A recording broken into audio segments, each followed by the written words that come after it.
This is an historic nomination tonight. This reminds the country so much of James Watt being nominated in 1981 to be the Secretary of Interior. That turned out disastrously. He had to resign. This reminds the nation of the nomination of Ann Gorsuch in 1981 as the head of the EPA. That ended disastrously. She had to resign. And we are just repeating history here today. We are going through the very same stages of an administration, a radical right-wing, anti-environmental administration trying to dismantle environmental laws across our country. It did not end well back then, and this will not end well. Scott Pruitt, as Attorney General of the state of Oklahoma, has not demonstrated the qualities that are going to be necessary in order to protect the environment of our country. And today, many of us recognized a day without an immigrant. Businesses across the country closed. Students did not attend classes. Workers did not head to their jobs in protest. In my own home state of Massachusetts, the museum at Wellesley College took down all of the works of art created and donated by immigrants. Bare walls, empty desks, shuttered restaurants, all of these things show us just how essential, how fundamental immigrants are to our economy and the very fabric of our nation. Now, imagine if tomorrow we recognized a day without the Environmental Protection Agency. Imagine that. No Environmental Protection Agency. No Clean Air Act enforcement. No Clean Water Rule enforcement. No one to clean up abandoned Superfund and toxic waste sites. More climate change, more kids with asthma, more rivers with toxic running through them, more families with cancer, more environmental injustice for communities of color. Because it's those communities, the most vulnerable communities, who will suffer the worst consequences on a day without the EPA. But if Scott Pruitt has his way, it won't just be a day without the EPA. It could be a nation without the EPA. That's what Scott Pruitt wants. That's what congressional Republicans want. That's what Donald Trump wants. No more clean air and water protections. No more pollution controls. No more environmental justice. That's Scott Pruitt's favorite day. That's Scott Pruitt's EPA. That's why we are out here tonight. We are out here tonight to begin this warning to the country that there is trouble brewing if Scott Pruitt is in fact confirmed as the next head of the Environmental Protection Agency. And what is it that we can look forward to? Well, the oil, the gas, the coal industries oppose many of the Obama administration's common sense protections for our air, for our water, for our climate. One by one, Republicans in Congress are working to legislatively overturn many of those protections. They now have twice deployed a very rarely used procedural tool known as the Congressional Review Act to benefit the coal, the oil, the gas industries by rolling back environmental protections. And Republicans are planning to use the Congressional Review Act to hand even more giveaways to the fossil fuel industries in the coming weeks. You can pick any industry you want: coal, oil, mining, timber, grazing. You go through, no matter how you spin it on the Republican wheel of giveaways, some industry gets a big giveaway. And they're trying to decide right now what's the next one they bring out here that waters down the protections that the American people need in each and every one of these areas, but don't question for a second that that's what this whole year is going to be about. Just hit oil here. Big tax breaks for oil coming very, very soon, like they need it. And the same thing is going to be true in area after area.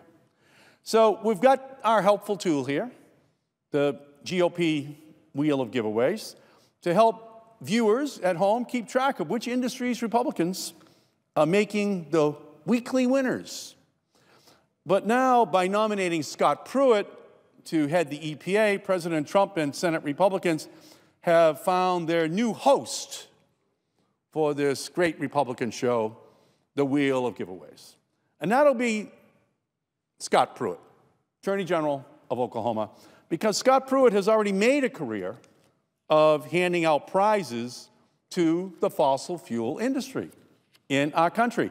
As Attorney General of Oklahoma, he sued to block the EPA from restricting toxic mercury pollution from power plants to benefit the coal industry. That's right, blocking protections from mercury that could affect the lungs of children in his own state and ultimately across the whole country. Then, as Attorney General of Oklahoma, he questioned EPA's estimate of air pollution from new natural gas wells in Oklahoma. And by doing that, he took natural gas and oil, and he made sure that that would as well be something that wasn't subject to the types of regulations which were necessary in order to protect the public health and safety. Then he moved on as Attorney General of Oklahoma to push for rollback protections of our nation's waterways for the benefit of corporate polluters. Corporate polluters love to use the waterways of our country as one big sewer. Why have to store that dirty water? Why have to make sure that it's just not put in some safe place when you can just use rivers? Just dump all that garbage right in the river. Put all that pollution right in the river. Who cares what impact it has upon families? Who cares what impact it has upon children in our country? And so, again, this Wheel of Giveaways is really a way to ensure that the polluting industries don't have to pay to clean up the messes which they create. Just pass it on to innocent families. Because with Scott Pruitt as the new host of the Republican Wheel of Giveaways, we know who will always win every time, every week during all 4 years of the Trump administration. It will always be the oil industry, the natural gas industry, the coal industry, the polluters of all stripes that otherwise the EPA would be regulating and protecting the public health and safety of our country. And it's going to ultimately be those American families who are left to lose protections which for generations we have fought to put on the books in order to ensure that we increase life expectancy, reduce exposure to asthma and other diseases, which otherwise, because of these polluting companies, are going to be visited upon hundreds of thousands and millions of families within our country. Now, when you think about this whole issue of the environment, many times you say, well, the Republicans, the coal industry, they say that there's a war on coal in the United States of America. An absolute war. A war out there to destroy the industry. However, upon closer examination, it turns out that it is the free market that has been working to replace coal with other sources of energy. A decade ago, here are the numbers, 50% of all electricity in the United States came from coal. Now it is down to 30% of all electricity in our country. What has replaced coal? Well, the free market has actually substituted natural gas, which has grown from a little over 20% of U.S. electrical generation a decade ago to 35% of all electricity in our country right now. And coal has been replaced by clean energy, by wind, which has grown to 5 to 6% of our generation from almost nothing, and solar, which is up to 1% of all of our electrical generation. And between wind and solar, there are additions of 1.5% every single year between those two sources to renewable electrical generation capacity in our country. So you can see every year that goes by, over a 15-year period, for example, that would be 22% of all electricity would be wind and solar if we just keep on the current pace. Now, from the coal industry's perspective, that's terrible. That's a war on coal. What natural gas is doing, what wind and solar is doing. But the reality is that they're losing it in the marketplace. Adam Smith is spinning in his grave.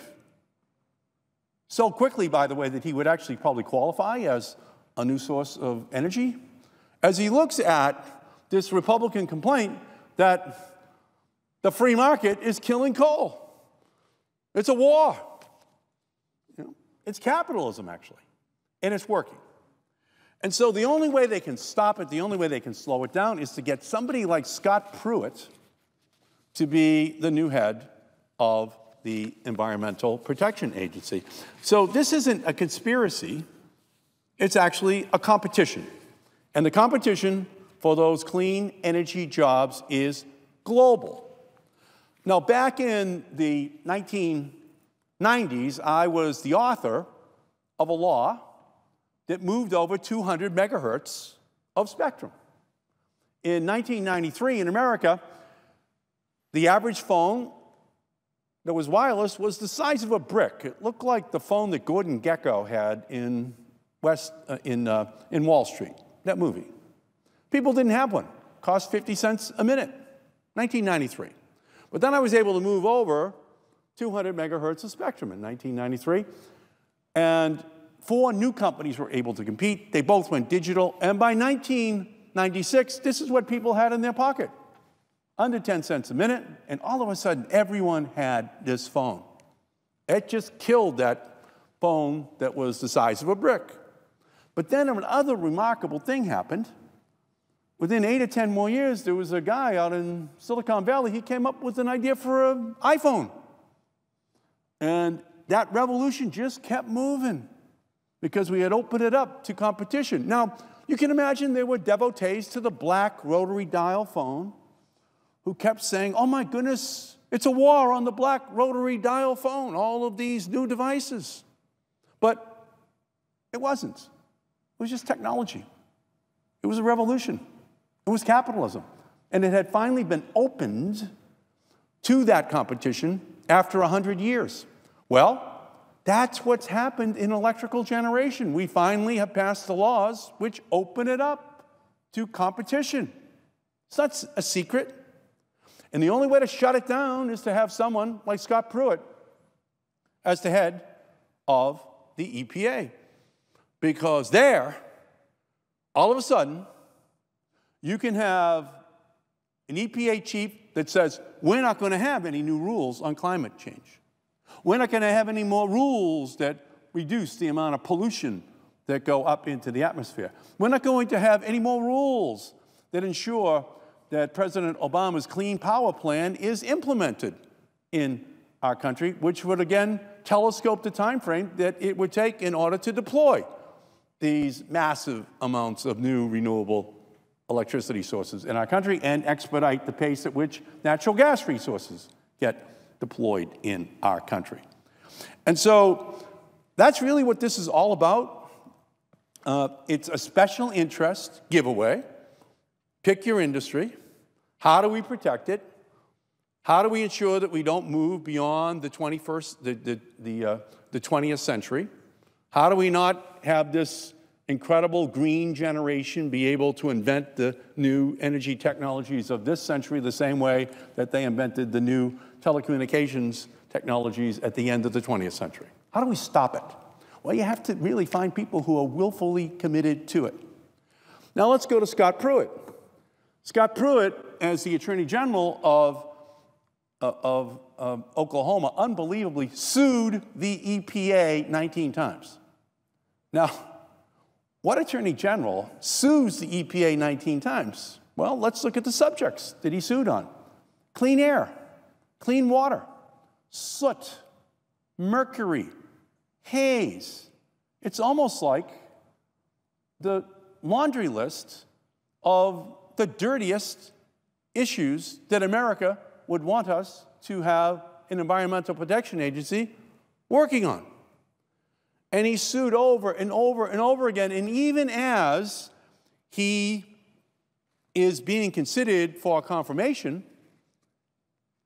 after I questioned him in the hearing saying, will you recuse yourself from any consideration of any issue that you have already sued the agency on that is still pending, he said he would not recuse himself.